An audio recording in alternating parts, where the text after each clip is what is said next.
Welcome to the LiftOneSelf podcast, where we break mental health stigmas through conversations. I'm your host, Nat Nat, and we dive into topics about trauma and how it impacts the nervous system. Yet we don't just leave you there. We share insights and tools of self-care, meditation, and growth that help you be curious about your own biology. Your presence matters. Please like and subscribe to our podcast. Help our community grow. Let's get into this. Oh, and please remember to be kind to yourself. Welcome to the LiftOneSelf podcast. I'm Nat Nat, and I am here with Marcus. And I would appreciate, Marcus, if you can let the listeners know a little bit about yourself while letting me know a little bit about yourself. I know before we started recording, we were really engaging in some in-depth conversation. So I know that this conversation is going to be playful and, deep. And I know the listeners are going to get a lot of wisdom and also some tools in being a parent. As you just saw a bit in my background of what I have to go through with the twins. Literally. It's we tend to want to be performative, yet when we can be real with people and really see the data in and day out, it makes it much more a better space, a safer space for us to grow. So if you can let the listeners know a little bit about yourself and let myself know a little bit about you. It's wonderful to be here, Nat Nat. So nice you say it twice. Uh, Two things I want to touch on right before you go there. I love how you said play, because play is self-directed joy, right? Yeah. And we don't give ourselves enough places to play as adults. Just have some joy and let it be self-directed. And the second thing was, I forgot, but we'll get back to it. I am Marcus Aurelius Higgs. That is my birth name. My mother's from the Philippines and my father is from the Bahamas. And the reason I bring that up is because I deal with families where there's multicultural bridges, let's say. I deal with a lot of different families. I studied communication at Oakwood University in Huntsville, Alabama. I was born in California and I grew up in the Bahamas. And again, that comes into the multicultural part of that, of what I do. Straightway from graduating, I went to South Korea where I served as an English missionary teacher. And the reason I'm bringing up spirituality is because that's a big part of a sincere part of my life. And I say my understanding of the divine grew while I was there, and I came out of the mission field but continued teaching because I love people and I don't love your children as much as you do. So that informs why I do the work I do. I was in the classroom as an English language arts teacher, grade 12, grade 9, and then for fraternity leave for a friend, I did some grade 5 work. And these are the conversations I would have inside the classroom. Understanding human development. I remember I came out of class one time in grade 12 and I told my chairperson, this feels like therapy sometimes, right? And he said, Marcus, that's why it's called the humanities. We're teaching them how to be human. And that's so true. With communication, with my international travel, I taught in Saudi Arabia, in Spain, in Thailand, and in South Korea. Um, there's some things that I notice of overlapping and what happens in human development. And what I do is transformational coaching with the parent. I work with the parent for the thing that's most relevant to them, which is their child.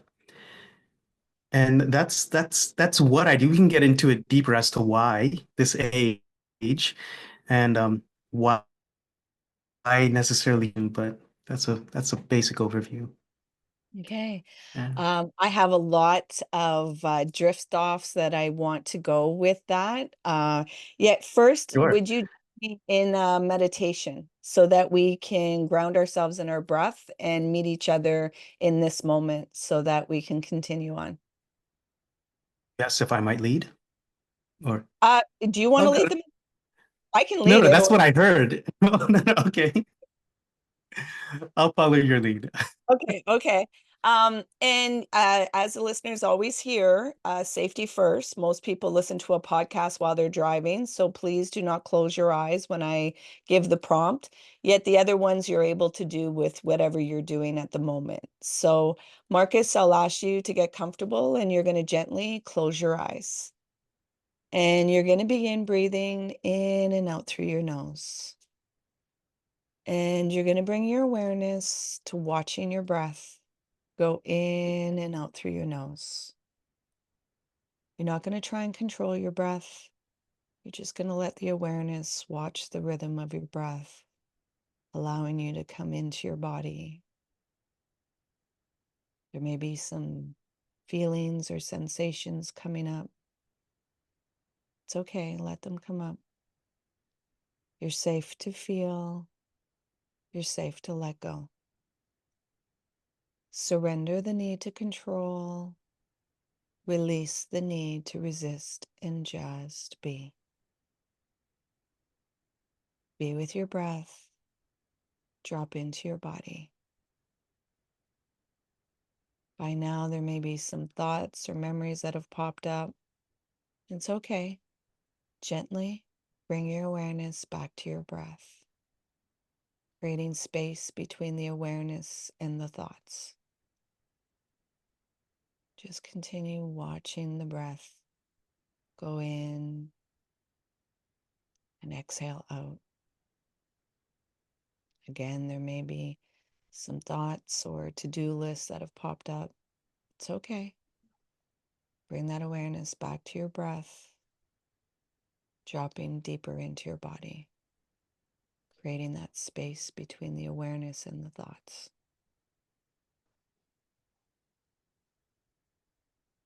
Now, while still staying with your breath, at your own time and at your own pace, you're going to gently open your eyes while staying with the breath.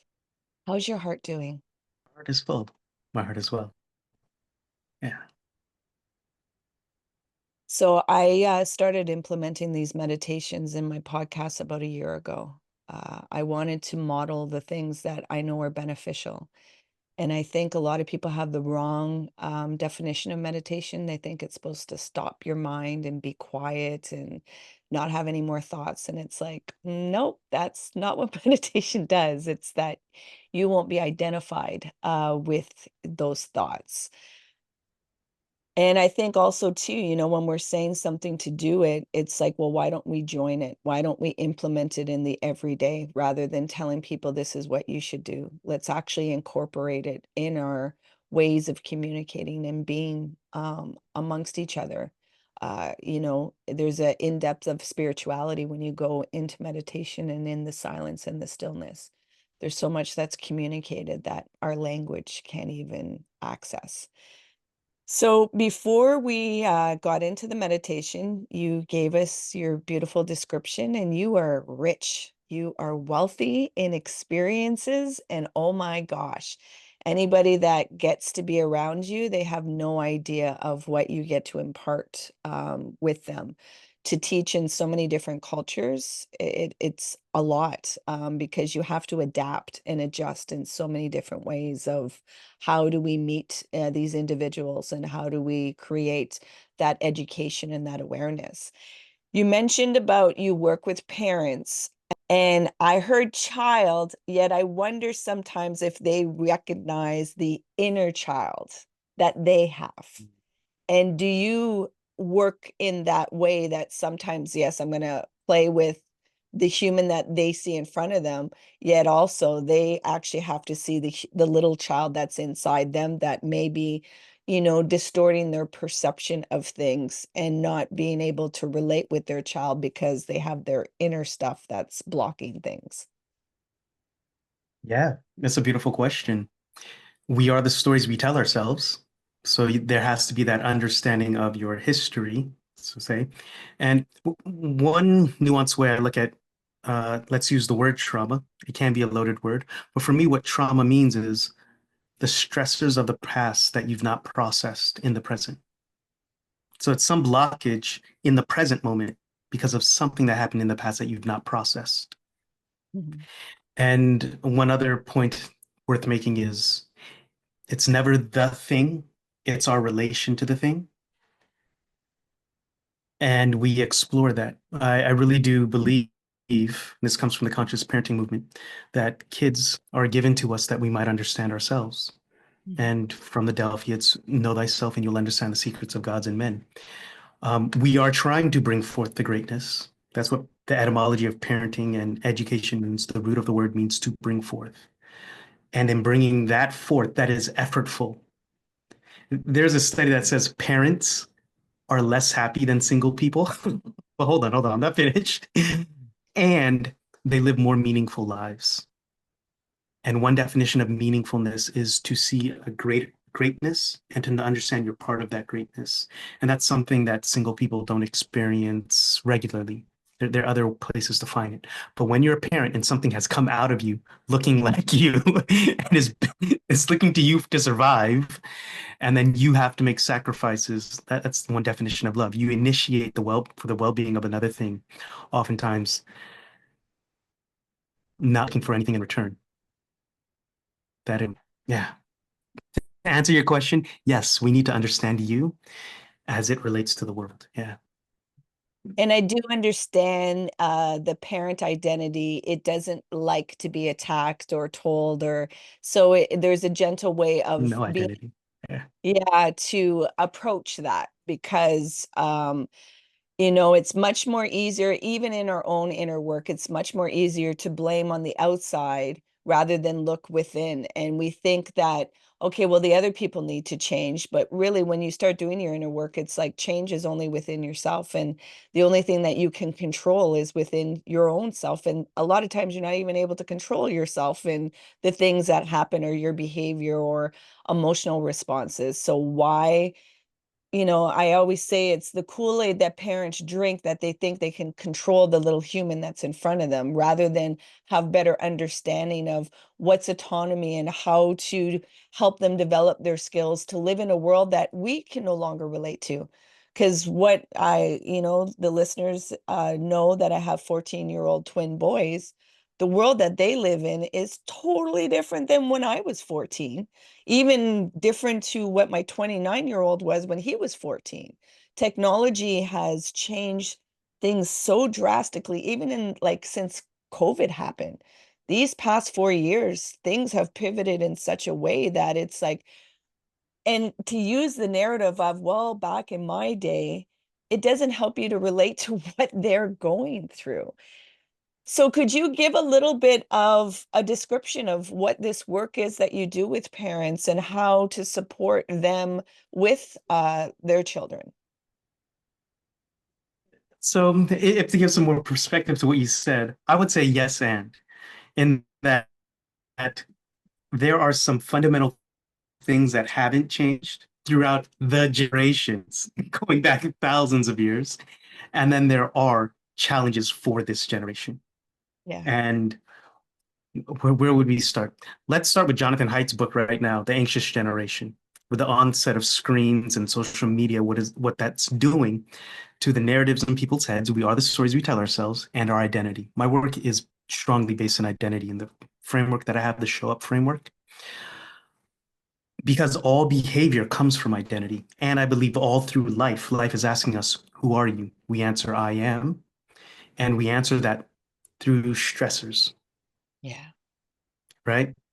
In a growth mindset, you don't know what's a growth or a fixed mindset until it's challenged. Or like Mike Tyson says, everybody has a plan until you get punched in the mouth.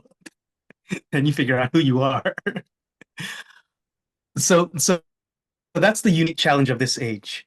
Um, the social disconnection through social media, there's not that face-to-face connection where oxytocin and endorphins are released through eye-to-eye contact and flesh-to-flesh contact. Mhm. So there have been those digital boundaries, if you will, that have been set up. That's another challenge of this time. Um, and when we're speaking about in our screen-filled world, when those screens close, because we're forming our identities on the back end of it in social media, and we say, oh yeah, I'm part of this tribe, I'm part of this tribe. When they close, the question is, who am I? Mhm. And if we can't answer that, we can't meet the stressors of life or the challenges of life. So that's the challenges for this generation. And there was a delineation, I think it was 2012, where we saw, oh yeah, we see this uptick in mental well-being or the lack thereof. Mhm. So we can measure it. Now, what has been for traditions and other people matter, relationships. Another point worth noting, and I'm starting a new program in regards to this because this is where again, like I said, spirituality is a big part of my life. Lisa Miller's work, if you're not familiar with her, dive into her world. She wrote The Awakened Child Okay. and The Awakened Brain. And it's scientific based understanding of what spirituality is. Mhm. And all of us are spiritual beings. C.S. Lewis said we're spiritual beings having a human experience as opposed to humans having a spiritual experience. Now, there's spirituality, there's a blend of it with spirituality and religion, and then there's religion. And religion is just the environment and the rituals and so on. But there's an understanding beyond us, whereas we are connected. That is our sovereign birthright. And I'm BYOB in the work that I do, bring your own beliefs. Mhm. As I've studied and taught in many different I've seen a-holes in all walks of faith, and I've seen beautiful people in all walks of faith. And I say a-holes playfully, but I mean everybody's going through their own challenge. And just as there's 7 billion different people on this world, there's 7 billion different understandings of the divine, the higher. Even if you're agnostic or atheist, I can make an argument for us to be connected to something greater, which is the person across from us. Mhm. While we're still delineated, we're still connected, and in understanding that, that's where our well-being comes from. Mhm. So kids are looking for that. And the reason I work with this age is it's going from independence to, sorry, from dependent into independence. And that's where the first breaking, I call it, goes. The first breaking is their new roles. Who am I? Mhm. So there's identity breaking. Then there's collaborative mistrust. I don't know who to partner with while I'm trying to navigate and figure this out. Ideally, the parent is there as a trustworthy advisor.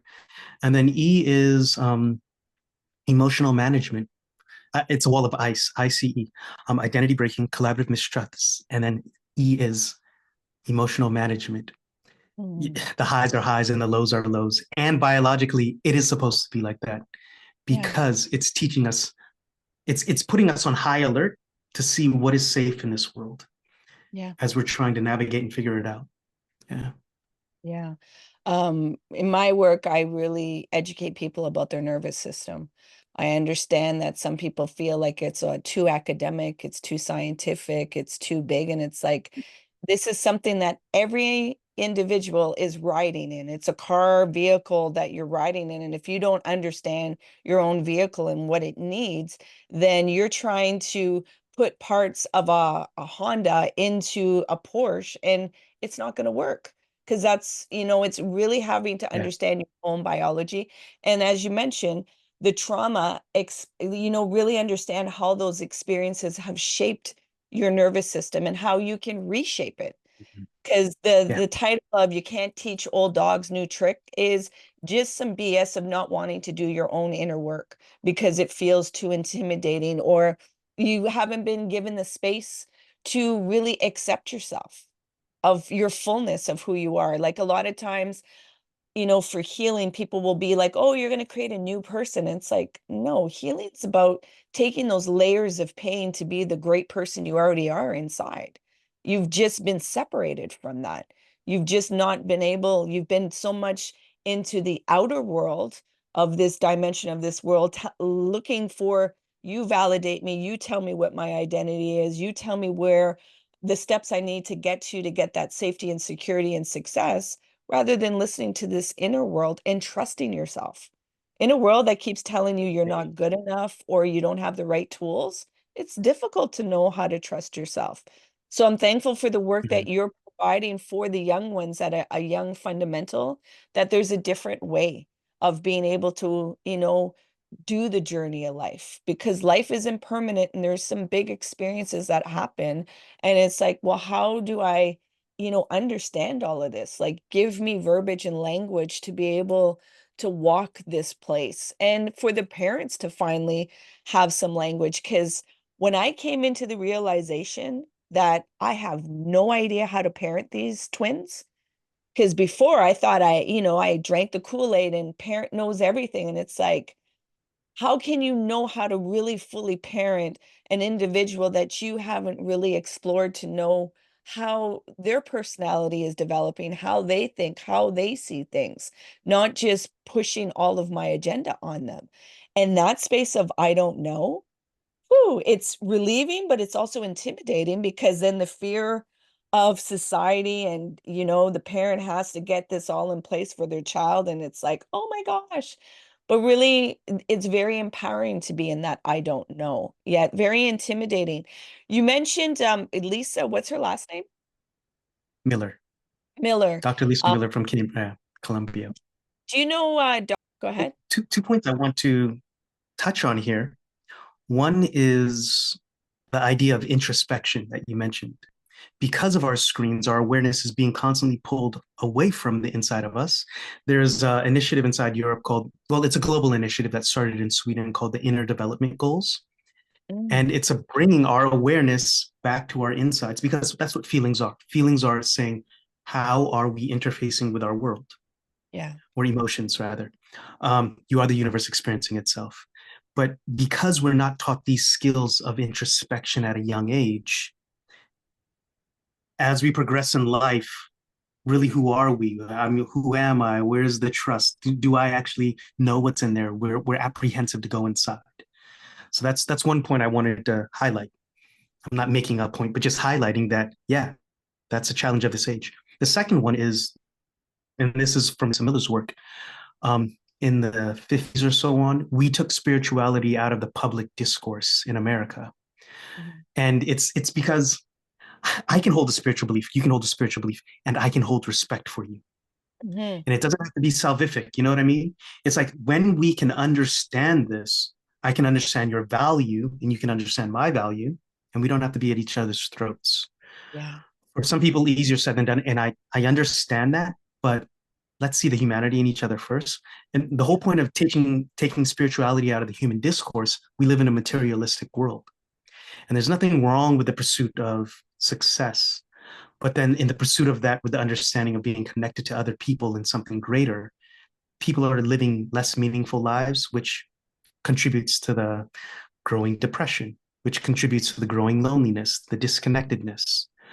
Um, yeah, that's why I do feel called to create more discourse around spirituality and as you understand it, Mhm. I just want to Exactly. highlight those two points. Yeah. Yeah. And I'm thankful that you brought up, where spirituality, came out of the education system. I use the analogy because I'm very visual. So I like to give visuals for people to better relate to something that might be a little nuanced. I'm like, okay, imagine we're all at a table and we're all eating food, yet you're eating it with your hands. I'm eating with a knife and fork. This one's eating with chopsticks and that one's eating with a spoon. Are we going to criticize the method in how we're eating this food? Or can we sit around this table and allow each other to eat in the way that we can and share our experiences? And perhaps maybe now instead of my knife and fork, I'll engage in eating it with my hand. But we're all consuming the food and we all come at it in a different way. So why are we now going and taking the king of the hill? My way is the only way. And if you don't do it this way, you're not doing it the right way. And that's where the division and separation comes from. Can I extend that metaphor? I've noticed, I mean, and you put it in your pocket for later, it's yours. I noticed with this generation, they're apprehensive to bring awareness of the person eating with their foot or with the chopsticks. And because, and I'll explain it, this metaphor, not just pulling on a thread. But and there are people who eat with their feet, you know what I mean? Because they may not have arms. But they feel as though if we mention that, it's somewhat looking down at them. It's like, no, you're not looking down at them. You're just stating the obvious that they have to eat with their feet. This person has to eat with chopsticks. And mentioning something is not creating conflict. No. And because I love people. For those who are listening, I am sun kissed with brown skin, but I love people who whisper the word black as if it's something wrong to say. It's like, no, we can speak about racial things and it's not racist. It's just acknowledging what it is. And you can still hold people in dignity while speaking about what is. And there will be points of contention in all relationships. There's tension or conflict, but that doesn't define the relationship. What defines it is how we manage the conflict. And if again I can hold myself in dignity, means that I hold you in dignity. Like we can go so much further. But people are apprehensive to have conversations because they're like fear of offending the other person. Yep. And of course, th- we can. This is a whole longer conversation, but offense can only be found with me. Like there Yeah. are people who have said things that are offensive, and I'm just like that doesn't offend me because I know who I am. Mhm. Exactly. And I think people, if they would recognize there's always conflict within yourself. Like say you're on a you're like, I want sugar, but I know it's not good for me. There's always conflict, but you know how to hold the space for both or more. Those that can't hold the space, that's why they can't deal with conflict. Like there's no such thing as a world not having conflict. The reason why we have war is because they don't know how to deal with conflict. They don't know how to deal with Yes. diversity. They don't know how to deal with different points of view. They think my way is narrow and it's the only way. And that is a very fixed mindset, not allowing that growth. And it's a very dysregulated nervous system that it's in real fear that if it's not this way, then everything else is evil and it's going to harm me and whatnot. So like as you can see, I'm really, the whole reason I started this podcast is to remove the stigmas around mental health and create dialogue. Like this Mhm. offending about every little thing. It's like, and then this cancel culture. I'm like, what the heck? How are we supposed to improve if nobody's allowed to make mistakes?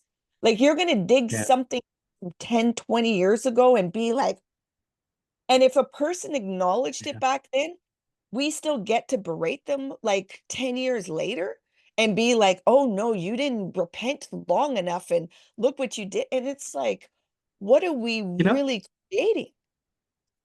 I was thinking about this, and this thought just hit me yesterday. I've not shared it, so there's a fresh take. During the teenage years and adolescence, we are valors of truth. We're constantly, because life is still black and white for us. It's not until 18 where we see nuance, right? And that's why around 12 we get very skeptical. Now, this is my fresh take. Um, Social media speeds up an idea, right? Doesn't mean that it's true. Doesn't mean it's false. It just speeds it up. And cancel culture came about because a lot of adolescents had access to phones, and we can do a lot of research, and we're quick to say no, this is not true. We can invalidate somebody, whereas adults know life is very gray. Yeah, you do have values and things that are important to you, and you align with people, but it's when, yeah, that's where cancel culture came from, I believe. There's a whole bunch of adolescents, people who want to be valids of truth, and I mean, yes, we want the truth. I'm not saying we don't want the truth. And actually, again, this is a longer conversation. This is a nuanced conversation, but truth is relative for different cultures of what it Exactly. means. And Um, to yeah, ride on you, though, ride on you, when you say adolescent, recognize somebody that is 50 could still have an adolescent mind. So yeah, that's why the cancel culture can come because people will think it's only by an age number, not realizing their mind is still very adolescent, that they haven't matured in certain aspects. They haven't done their inner work to question things for themselves, question what truth is. How, and as you said, truth is very subjective because depending on culture, depending on your experiences, you're going to view it in different ways. And it's always going to expand. Truth is not solid, it's very static. It can always evolve and grow and become different. You can add on to it. There's only, literal truth that we know we're all going to die. Like this body aspect isn't going to live. Like that is an absolute truth that yeah. we know. Yet other things, if you don't have air, well, for how long? Some people maybe 2 minutes, other people they've gone for a very long time without it and they're still so it depends, like you said, on that. But I really just wanted to come back because a lot of people think hear adolescent and they think, oh, between 13 and 18, that most people, and I've it's met some like, grown adolescents. Yeah, oh, and I've had to work with myself too when that little adolescent wants to come out and it's like, whoa, whoa, whoa. sure. We have matured now that you are not allowed to just take Yeah. this temper tantrum and I know it's nice and you want to, yet, we have to feel it out and look a little bit more and investigate and pause. I think, as you said, social media has speed up things so much that people are Mhm. so impulsive that even our news don't even fact check anymore. They're so quick to be the Mhm. first one that it's like, who are we trusting now with information? Because everybody just wants that acknowledgement of, look at me, I got all, I can get your attention, and doesn't mean that I'm going to fact check and give you proper truth or facts. I think there's a difference between people hear truth and there's facts. Like, where are the facts to things? And I think that's what's really lacking in some of our language is let's come back to Mhm. getting some facts, not just truth of what you're feeling or the emotions and stuff like that, but not but it's creating more dialogue now and slowing down. Like we're in so much competition with technology that technology was supposed to simplify our lives, not speed us up that we're so impulsive and we don't know how to rest. You know, if I may share another perspective with you. Yes. So technology speeds up consciousness or the flow of information. Um, the same arguments that were made about social media today and that it separates us and that it gives us too much leisure time without focus on other people. Same thing was said about TV. It was said about the radio. It was said about the printing press when it came about. The printing press was of the devil because people would be busy reading books now and they won't be able to go out and experience the land and other people. So technology is the medium. Yeah. It's what do we do with that medium? Mhm. Because now, I mean, we're communicating over technology, and I don't think you're a person waving your fist at computers. But what it comes down to is, as a creator, as a sovereign person, what do you want? Yeah. And at my core, I really do want the well being of you, the well being of your sons, the well being of those audience listening. Like, I really do want that Mhm. because as a community is made greater, there's a resonance that creates around the world that will eventually contribute to my well being. I believe you are me experiencing life from a different perspective. Yeah. We are very separate, but we are also bringing a vibe, and we are also bringing a vibe. So now I said all of that to create this context. With the advent of I believe it's going to free up a lot of time to a lot of other work we're doing is BS, Mhm. bad stuff, and it's going to allow us to actually, like my chairperson said, figure out what it means to be human. Mhm. We're going to see what connectedness is. We're going to see what it means. We're going to actually look at what do I want, Yeah. and I align with people who want well-being. I know Mhm. different people go about it and do it different ways and their different value systems. But if that's what you want, like I align with you and I vibe with that. Yeah. Yeah, exactly. And it's the all or nothing that people have. And it's like everything has its good and Mm. everything has its bad. It's depending on how you want to perceive it. So Yeah. again, Yeah. innovation for some people, it's the devil and it's evil. We cannot go into Yeah. innovation because it's going to, and it's, you haven't worked with your fear to acknowledge and go into the unknown and uncertainty. Like when you do spirituality, you really understand the unknown and uncertainty, and you understand you're always in it. Yet a lot of people don't even have the awareness that they're in that. They think it's all under control because they're in their mind, in their head, so stuck. So social media, I wanted to make my part where I was adding introspection content, self-healing content, people to reflect within themselves and speak about things openly of like our struggles and our challenges so that it was very relatable and not feeling like it's so therapist that it's academic and I don't know how to really attain it, that there's some actual practical tools that people can use because Mhm. the majority of what people use for social media is fear porn. They know it Mhm. activates the nervous system and puts in all kinds of narrations and stories. And then if they got your attention, then they can control the narrative in you. And that's where indoctrination and all these things happen. So I just wanted to do my little part, which is just a little splinter in social media. of adding some content that would disrupt some of this and that would bring that well-being so that people could be like, wait a minute, there might be something a little bit different. But it's not this evilizing things, because social media has brought so much information that we didn't know. Like the things that are going around the world, TikTok has opened up so much stuff for us that we're like, you can't lie to us anymore. Like this stuff is really going on, even though you still want to dumb us down with this.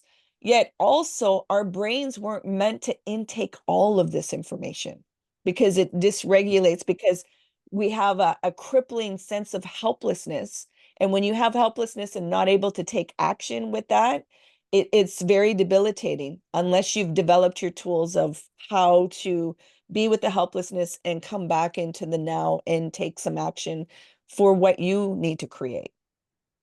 Yeah. I love listening to you because it's well, inside it's spurring me to have more of a presence where I am, to be more intentional with the vibe I want to create online. I don't necessarily jump into, but if there's a message that I have that I want to amplify, social media is the channel by which to do it. Yeah. And just set up my if you will guards. Yeah, yeah. Yeah. Because I don't at one point, at the beginning, because I had when I had the lesions, I came off of social media. So I unplugged from it all because my well-being needed me to be within and be a parent and all that. And then when I came back on, it was like I saw the luring and the intention of a lot of companies and stuff. And it was like, well, I'm going to be intentional of what I want to create. And it can be You, go ahead. no, well, I was going to make an interjection there. I heard something when you were speaking. Um, we do not take expansive action for who we are. First of all, we have to know who we are, and then when we fill that space, because the universe is constantly expanding, right? Yeah. But we can't do it if we have resentment or if we have fear. Yeah. And resentment, balloons. Is this video? All right. um, Resentment comes from meaning again, sentar is Spanish or Latin for to feel. So resentar, it means to feel again because you don't get to express it. But when we hold resentment towards something, we're harboring hate, and then we have fear of expansion. Yeah. Social media, depending on if you're not curating the content of your consciousness, social media breeds and nurtures resentment and hate Mm-hmm. It does. because it gets more attention. Yeah. And that's what the algorithm is geared for. It's more attention. But that's what I heard while you're speaking. Yeah. Thank you. I appreciate you highlighting that for people, because the nervous system is based out of negative bias. So, as you said, if there's resentment and fear, it's like getting activated.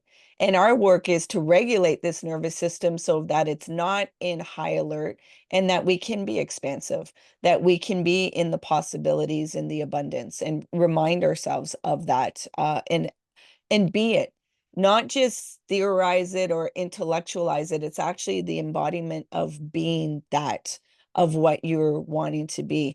Our language is so similar. I really appreciate this deep dive, because it's nice when you can be with somebody that's going to challenge and stretch to see it in a way, and then also reflect and ponder so that Mm.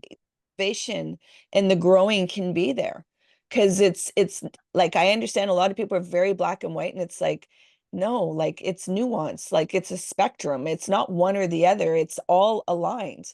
And it's allowing yourself to have critical thoughts, which I'm seeing more and more. Like a lot of people don't have that, and I'm like, no Well, wonder you're not good inside, because you're not, we have to question our own thought, because everything is automated.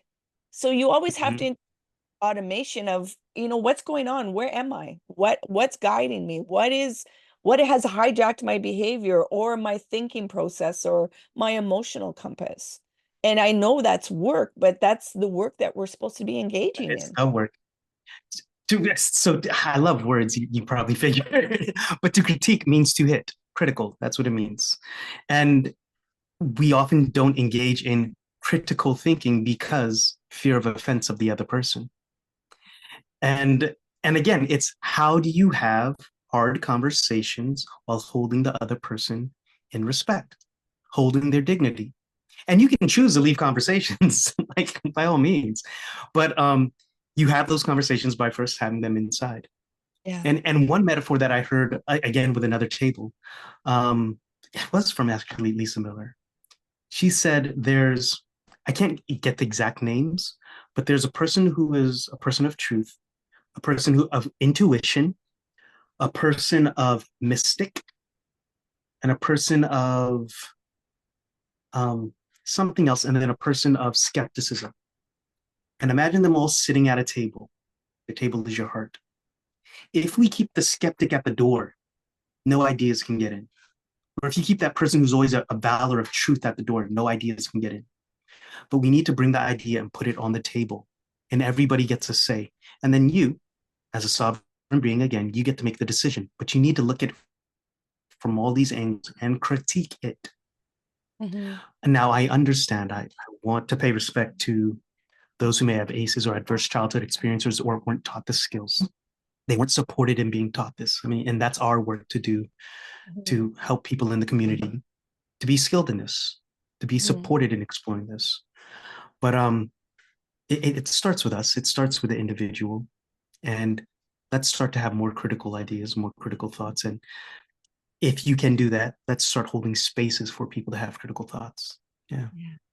Well, I'm mindful of time. I could talk to you for hours and hours because I love how we can just bounce off of each other and share our perspectives and share our, experiences and also what comes up. Like you just shared that something came up yesterday for you and you're revealing it in real time. And that takes courage also because you didn't get to really analyze it and see like, oh, how are people going to perceive it or whatnot. And that's the whole thing of being a creative is allowing yourself to make mistakes, but yet being engaging that, you know what, I have the accountability that if I did say something that may have harmed or offended somebody, I can sit here and say, I apologize. No ifs, ands, or but, or trying to defend. I apologize that you felt that way.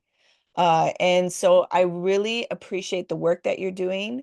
I appreciate you being in this lifetime with me so that it encourages me that I'm not alone in, the space. And the whole reason why I called Lift Oneself was lifting the ego, which the ego is the defense mechanisms of the nervous system, protecting you from vulnerability.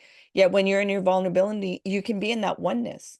You understand that space of sharing and that we communicate in frequency and in energy more than we in our language and in words that man has created. So I want to ask you, because I'm sure many are like, okay, enough, Nat, where do we find Marcus and what does he have to offer? So can you let them know where you are and what you have for offerings? MarcusHiggs.com. I'm right when this camera goes off, I'm recording the videos for for an offer of identity.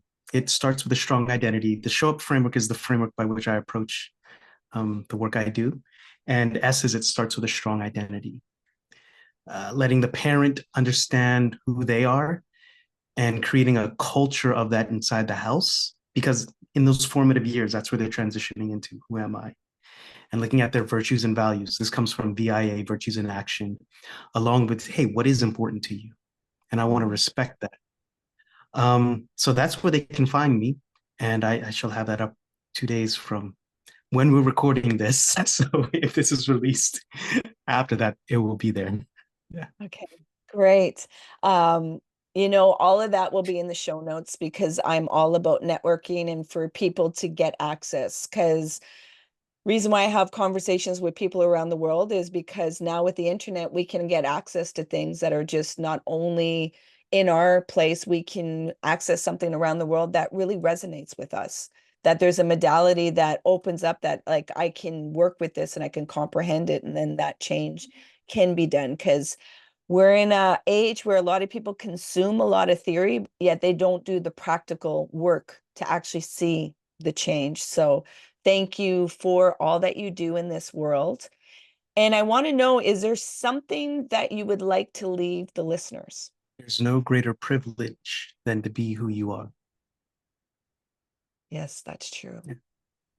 And I have one more. And I have a mhm, reflective question mhm. for you. I want Okay. to ask, go back to your 18-year-old self. And Okay. you have 3 words to tell your 18-year-old self to carry you along the journey to right now. What would those 3 words be? Love is the first one. Right now. Love right now. And they did not go together when I thought of them, but I love putting them together. Love right now. And when I said right, I meant right this way. Yeah, Right love now. Now right love. there you Yeah. go. Right love now. Yeah. Love Any it. combination you want that. Yeah. Yeah, I love it because once you start doing your healing, you see that things are reversed in your perception. So you just got to look at it backwards too. So I love that that message really resonates. And um, yeah, it has been amazing to connect with you. I hope you will come back onto the podcast because I know you'll have a lot more wealth of knowledge. And I think our conversations can go in so many different, deeper ways that I think a lot of listeners would be engaged in the conversation. So I want to thank you for being here and to offering your time to us. It's greatly appreciated. Thank you for sharing the platform. It was wonderful. It was wonderful, Nat Nat. I love saying your name, Nat Nat. Oh, I know some people, like I said, if you're playful, you'll use it. Other people, they're a little too serious. They're like, I can't do it. So it has Natalie. to. So I'm like, well, you know what? You don't get to engage in the playfulness. I think, like you said, we said at the beginning, there's not enough playfulness for adults. So have that unstructured play and really open up and let that curiosity and creativity, delve in some places that you didn't think was possible or that you weren't allowed. You have to give yourself permission to play. That's why it's self-directed joy. Get some joy in Exactly. your life and let it be self-directed. Please remember to be kind to yourself. Will do. Hey, you made it all the way here. I appreciate you and your time. If you found value in this conversation, please share it out. If there was somebody that popped into your mind, take action and share it out with them. It possibly may not be them that will benefit, it's that they know somebody that will benefit from listening to this conversation. So please take action and share out the podcast. You can find us on social media on Facebook, Instagram, and TikTok under LiftOneSelf. And if you want to inquire about the work that I do and the services that I provide to people, come over on my website. I'm into a discovery call, LiftOneSelf.com. Until next time, please remember to be kind and gentle with yourself. You matter.